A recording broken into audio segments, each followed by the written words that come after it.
episode of season 2, The Rising Ninja. So this episode starts off with Eren obviously waking up to Nia and Lloyd trying to wake him up after seeing the fight with Lord Ross. Back at the ritual, the ninja tried to obviously free Euphrasia and the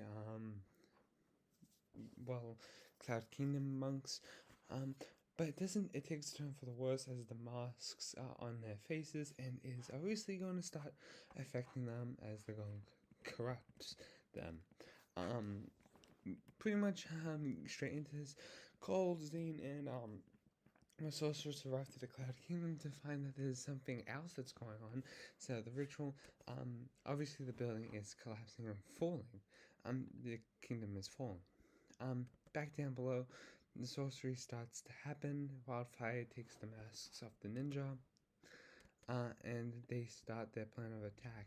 The fight scene here is absolutely epic, no doubt about that. Wildfire, her fight scenes now that her legs back to normal, is epic. She literally acts like a wild creature. We didn't get to see much of a final battle scene with Wildfire, but here just it's so epic. Sora traps Cinder, while Sora and Kai keep using the Elemental Max. Jordana starts to do the ritual. Wildfire frees everyone, and even Euphrasia tries to help out, but Wildfire tells her to run and go. Catching up, Jordana starts the ritual and the spell. The Wolf Warriors keep attacking, and then I'm pretty sure our heroes do start to come here, especially when all two spells with Sora and Kai hit to the ground. Yeah, they all learn sort of the Rising Dragon no, not yet. All of stuff so slowly starts happening in this part. The fight scenes are epic. Lord Oz tells Cinder to pick it up, so Cinder brings it his all, which was really cool to see.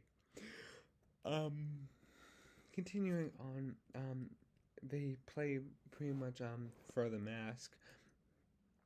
So Cinder doesn't get the mask to shatter. He's lost goodness in him.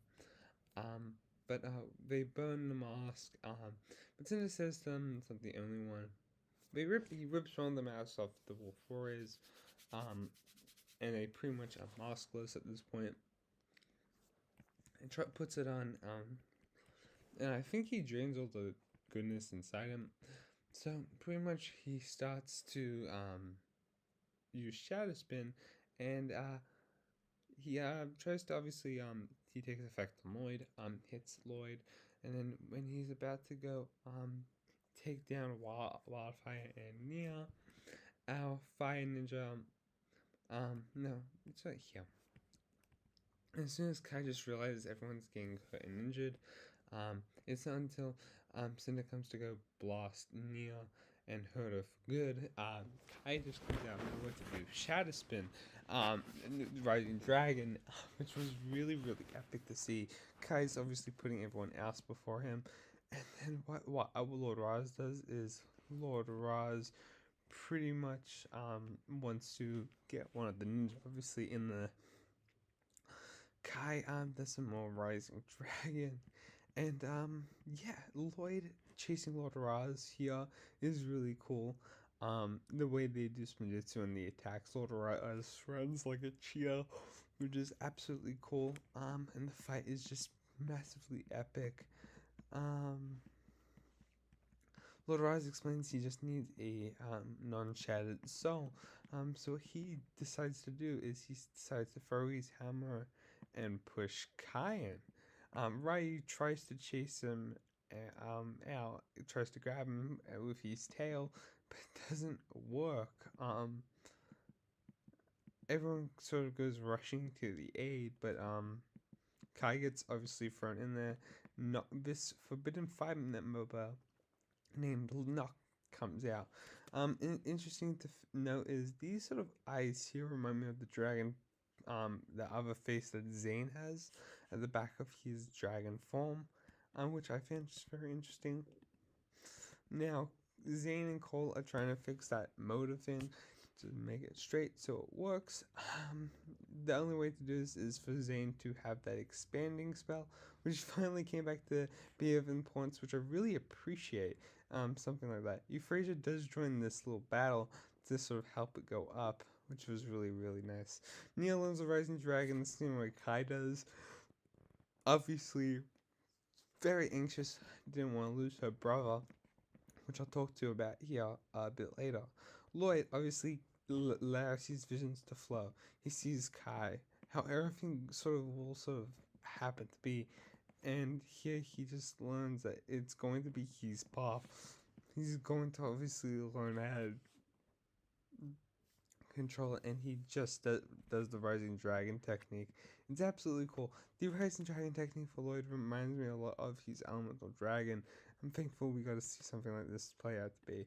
Kai is trapped in there. Bunzel pretty much tells him there's a way out, but you've got to find a way out before she can close it.